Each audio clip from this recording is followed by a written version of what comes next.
Good morning, good morning, good morning. Welcome to Kindness Rising.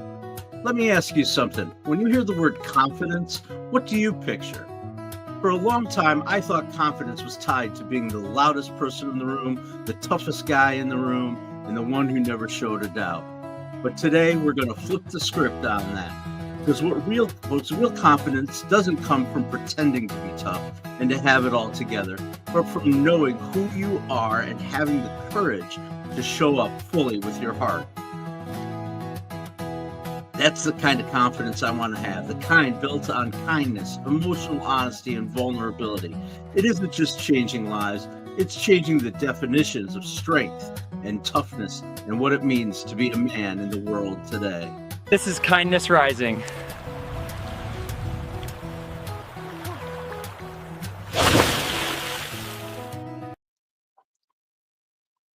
Welcome again to Kindness Rising, your morning dose of hope, humanity, and heart.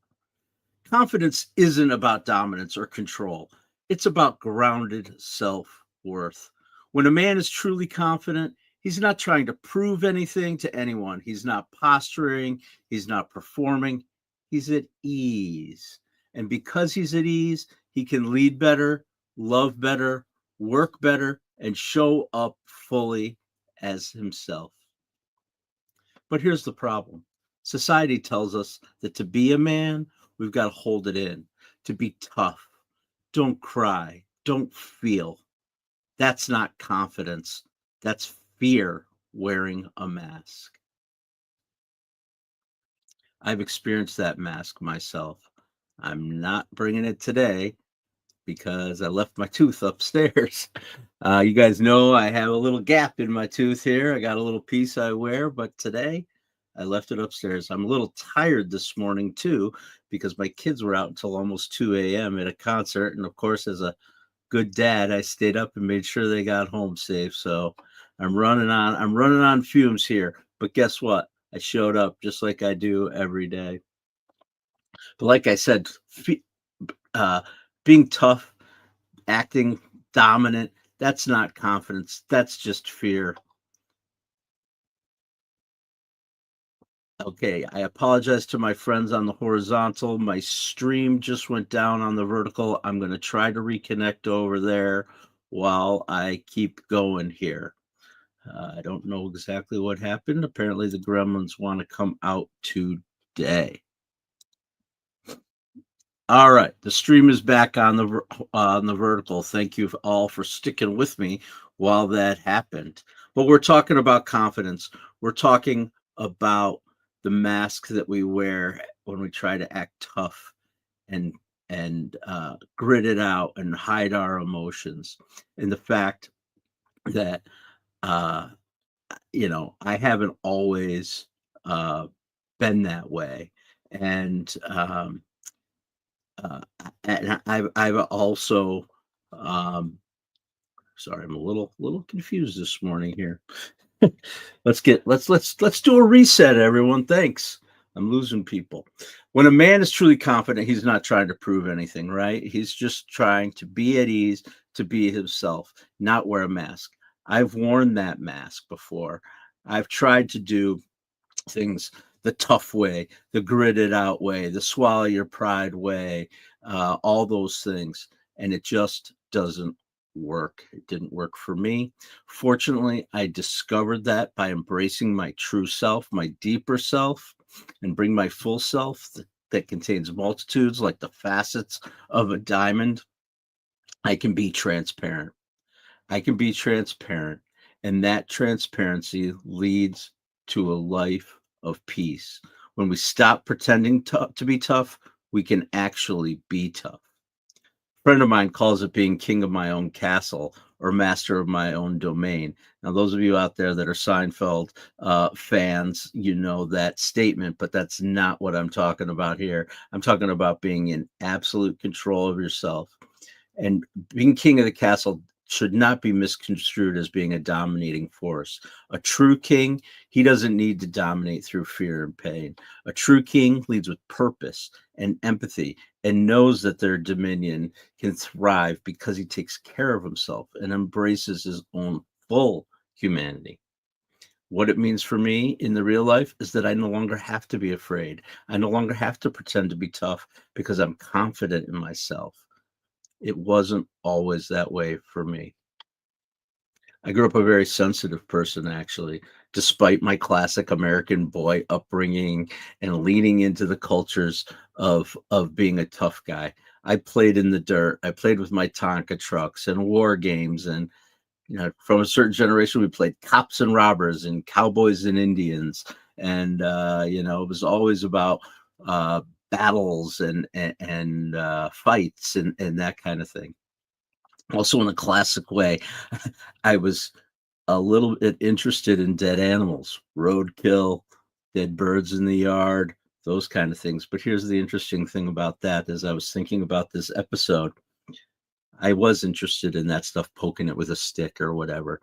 But I actually remember a time when I buried those dead animals. My mother's out there probably listening. She may not even know. In the bushes behind our house, I used to bury the dead animals that I found. Sounds a little creepy, but I actually held funerals for these animals, sometimes by myself, sometimes with other guys in the neighborhood, boys in the neighborhood. We would bury the birds and the dead animals and have funerals and talk about the bird's life and that kind of thing. And that was that sensitivity coming through. But also, I grew up with those messages that we all receive as men. I played contact sports, hockey, football, lacrosse. I was even a leader in those sports. I was elected captain on more than one team. But I look back and I say, why was I elected the captain? I was elected the captain because I chose to lead with quiet empathy and loyalty to my team. I also had that soft side, and that soft side came out, and it came out in my leadership. I was raised in a house where without a lot of outward emotion, especially on the maternal side.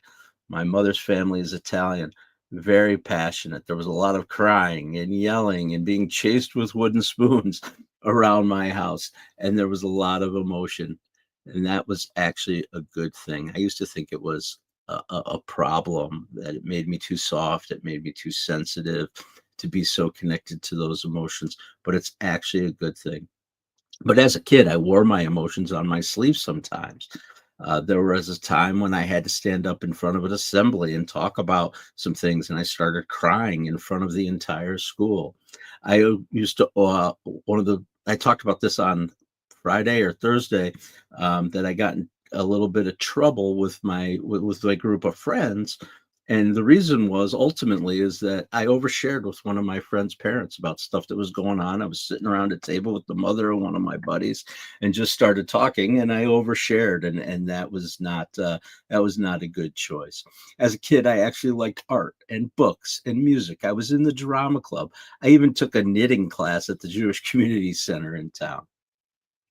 But over time, social messages, both direct and indirect, squeezed that emotional side out of me and actually ultimately shredded my personal confidence.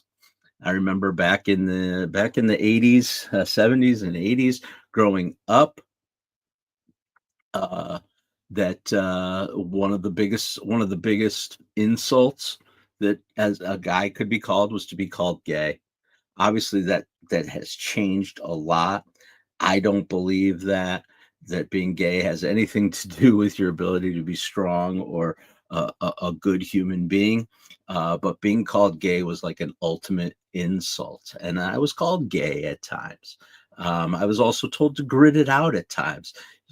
You can, in order to motivate people, you got to be angry. You got to get pissed off at people. You can't show weakness. People won't respect you. All those messages that I grew up with, the media with the Marlboro Man and the Brownie Towel guy and all those things. I was basically told my role models need to be people who dominate and have power because of their position in traditionally masculine roles. G.I. Joe, pro wrestlers, hockey enforcers. And over time, that erosion of my emotional self actually led me to some dark places and loss of my true self of who I am. At work, I would treat people unfairly. I would lie and boss people around. At home, it was my way or the highway. Oftentimes leading to a lot of domestic unrest. And it led to me using substances, masking, escape, things I've talked about before on the show here. But through my personal went to therapy. I started talking openly about my feelings and realizing that having them in balance is a source of power and empowerment for me. You saw it a couple of weeks ago on the show, perhaps. It's taken me a long time to find the kind of emotion I delivered a couple of Tuesdays ago because it was squeezed out of me. So part of my mission here on Kindness Rising and through my Uncommon Kindness business is to try to flip that script a little bit, to talk and show the new masculinity that's going on in the world. I'm actually going to quickly share my Substack page with you all, if you'll indulge me for a second here, so I can show you exactly what I'm doing there and how I'm using that platform to try to change the definition, to show that the definition of masculinity is changing. So here, this is my Substack page. It's called Uncommon Mentality. I encourage you to subscribe if you'd like. I have been regularly contributing, but have gotten away from it as I've focused on the show. But I'm actually going to get back to it. It's called Uncommon Mentality. If it will go ahead and flip to that. Well, apparently not. But what I do on my Substack page is I talk openly, I write openly about the balance that brings that brings men's life. I see some new people in the comments. Thank you. I'm going to switch gears real quick because I promised I would get to that sooner. I'm going to get off of my Substack. LaShawn Dinglenut, part of the Goofy Gang. Welcome, LaShawn. Singjamin Fan Puppy saying I look like Felix from Stray Kids, which I have no idea what that is, but I'm glad you're here, and I'll have to check out. I'll have to check out Stray Kids. Come here every morning, weekdays, 7:30 a.m., Monday through Friday on YouTube at Kindness Rising. Subscribe to the channel, and we'll dig in more on this stuff related to masculinity, related to kindness in general, emotions, feelings, men's mental health, and all those subjects, because we're here to multiply kindness and unlock growth for good people doing good work. And I appreciate all of you coming out. Holroyd, be driven. I see you there too. Anyway, I was talking about my Substack. My Substack is a balance of two things. One thing is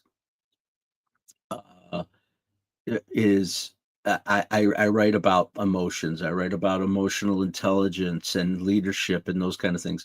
The other side of that is I try to tell stories. I like to tell stories of men who are leaning into this idea of the changing definition of masculinity. I write about myself. I write about my friends. I'd be glad to write about you too if you want to tell me your story. So stay tuned to the Substack.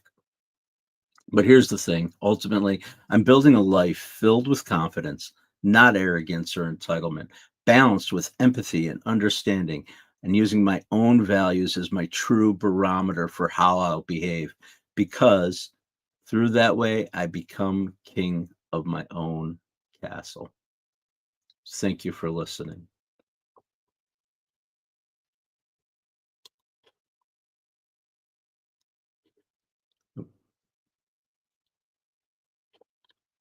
Trying to build some of these fun little transitions into the show.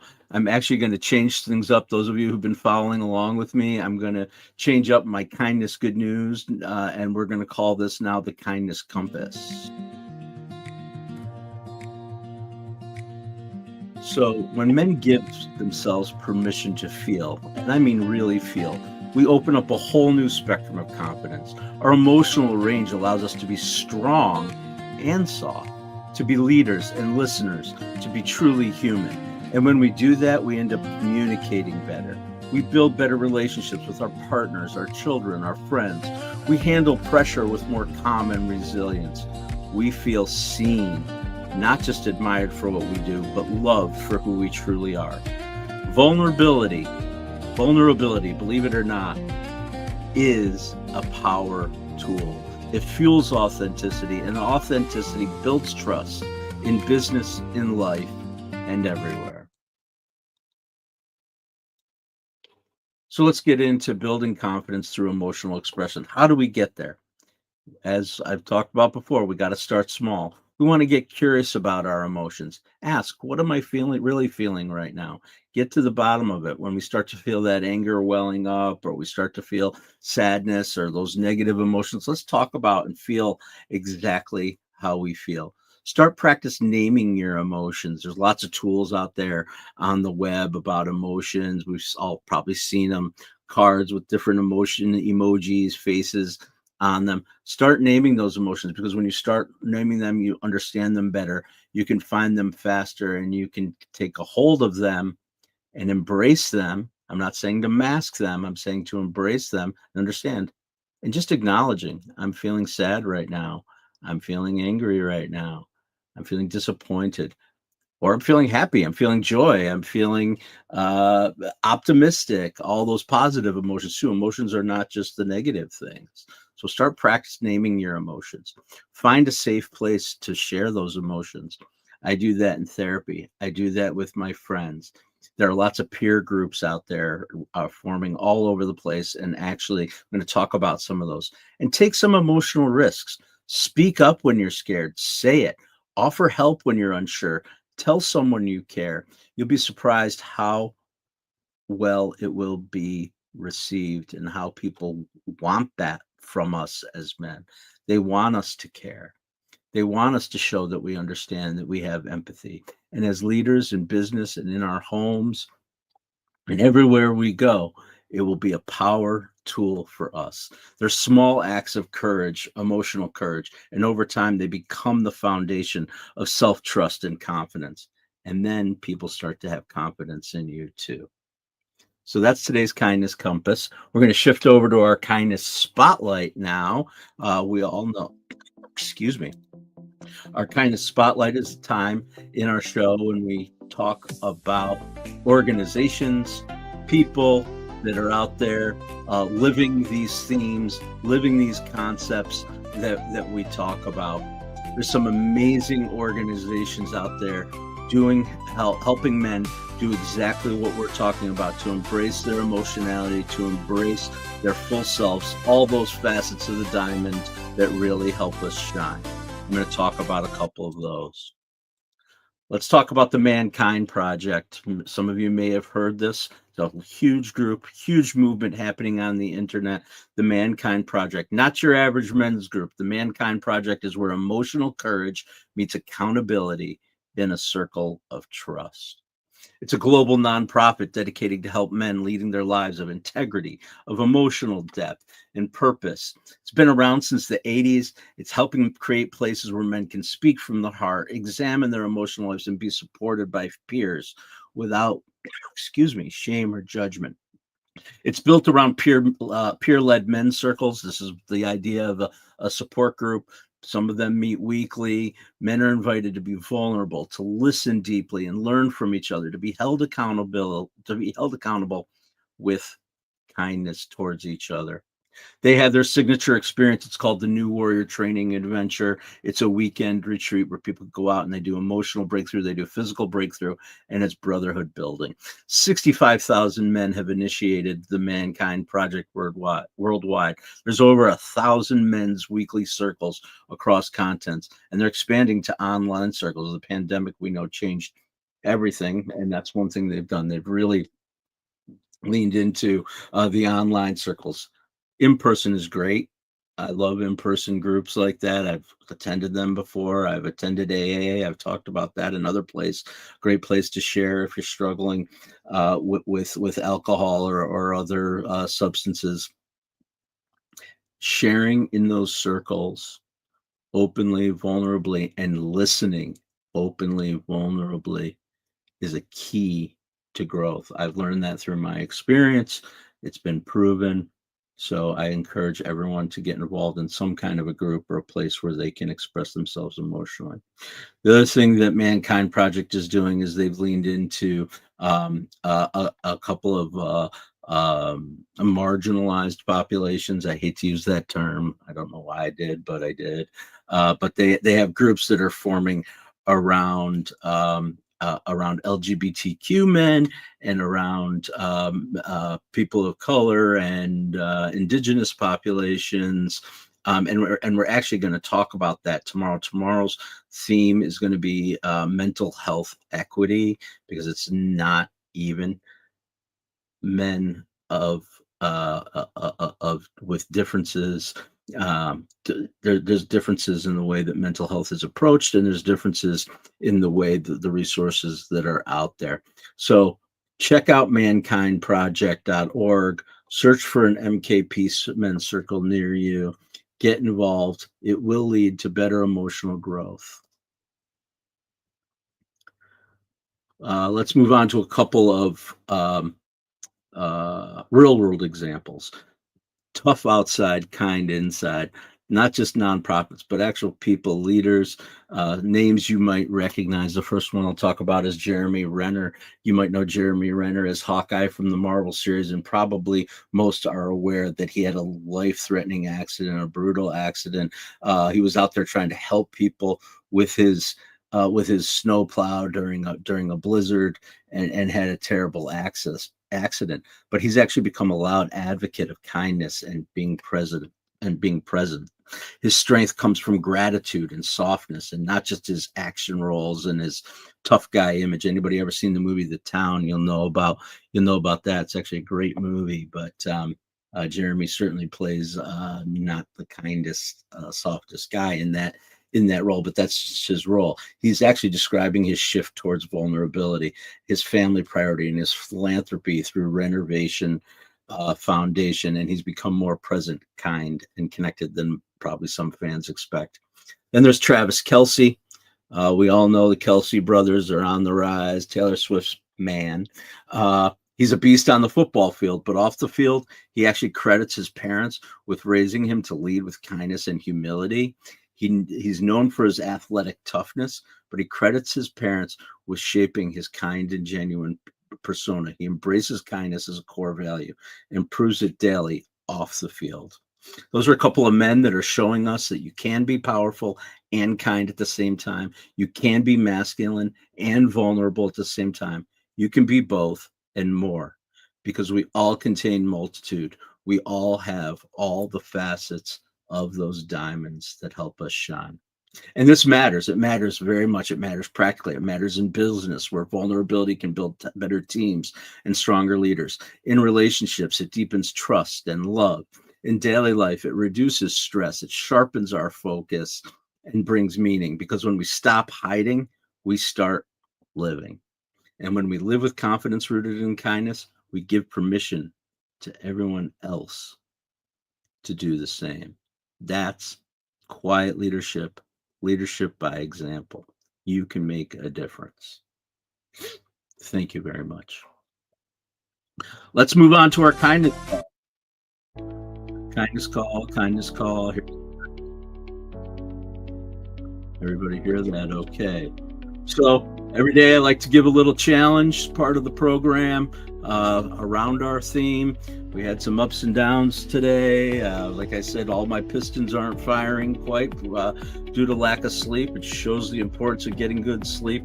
They're going to talk about that, I guarantee, over on Mornings in the Lab with Keith and Friends. It's a major theme of what they talk about, and I encourage you all to stick around at 8 o'clock and join them there. But here's what I want you to do today as part of the Kindness Challenge.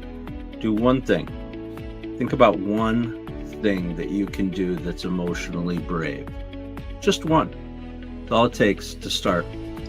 Maybe call a friend, guy that you know, and that maybe you don't always talk openly about him, and just tell him simply you miss him, you want to hang out or whatever, someone you haven't seen.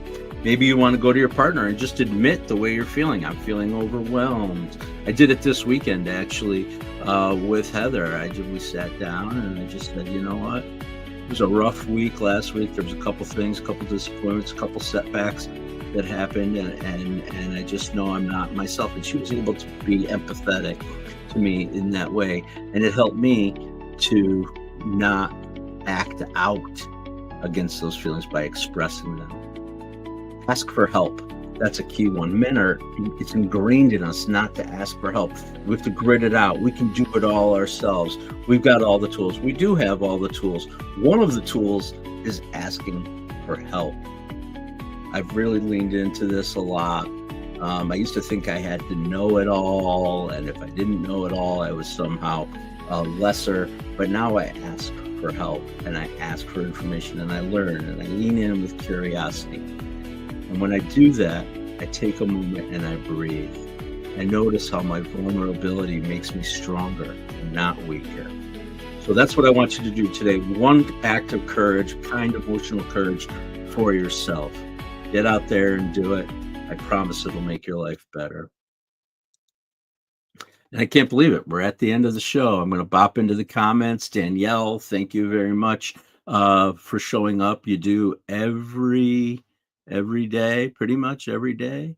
I appreciate you. Absolutely. Hey, Greg. Hey, brother. He's being brave right now. Greg, you are being brave. You're being brave by just showing up. I appreciate it. Showing up and being emotionally vulnerable is a way. So I appreciate it. LaShawn says you subbed. Thank you so much. Appreciate it. I look like a voice actor. I don't know who my voice actor is, but thank you. That's kind of funny. I do look like a voice actor. We know I have a voice made for radio and voice acting. Appreciate your time today. Appreciate that everybody came out. We talked about confidence, how being emotionally aware, recognizing our range of emotions is a key to strength. By not acting tough, not pretending to be tough, we actually can be tough. It's a paradox, but it's true. I appreciate all of you. Thank you for coming out today to Kindness Rising. Don't forget to subscribe. Don't forget to follow me on Facebook, TikTok, Instagram, LinkedIn, Substack. Talked about my Substack a little bit. I'll probably get back to that someday. We had a little technical glitch. Here's another thing. Here's the last little bit that I want to follow up with. This is really important for us as adults, as men leading the next generation of boys. We were all, it was a different time we grew up in, some of us. And I think it's really important that we can show the younger generations, whether that's young men, the children in our lives, the teenagers in our lives, that it is okay to have all of these facets. All of these facets. There are times when you need to be tough. You need to be strong. You need to be tough within yourself. There are times you have to suck it up and just move on. There are times when you have to be able to let go and cry, be vulnerable, be open, ask for help. It's all included in our humanity. It is what makes us perfect by being imperfect. So let's teach boys that strength means staying present, choosing kindness, owning your stories, living them out loud, that you are already enough. You contain it all. And the world doesn't need a perfect version of you. It needs a kind one, a real one. Stay uncommon, stay unkind. I'll see you tomorrow right here, 7:30 a.m., bringing my imperfect self, showing my full range of emotions, showing the gap in my tooth. Maybe I'll remember to put it in. Have been wearing it all weekend, but I appreciate every single one of you. Thank you for joining me here on Kindness Rising every weekday morning, 7:30 a.m., leading into Mornings in the Lab with Keith and Friends, where Keith and John are going to get into more of these topics all throughout the week. I appreciate you, I care, and I encourage you to lean into your full range of emotions. Stay uncommon and stay kind. See you real soon.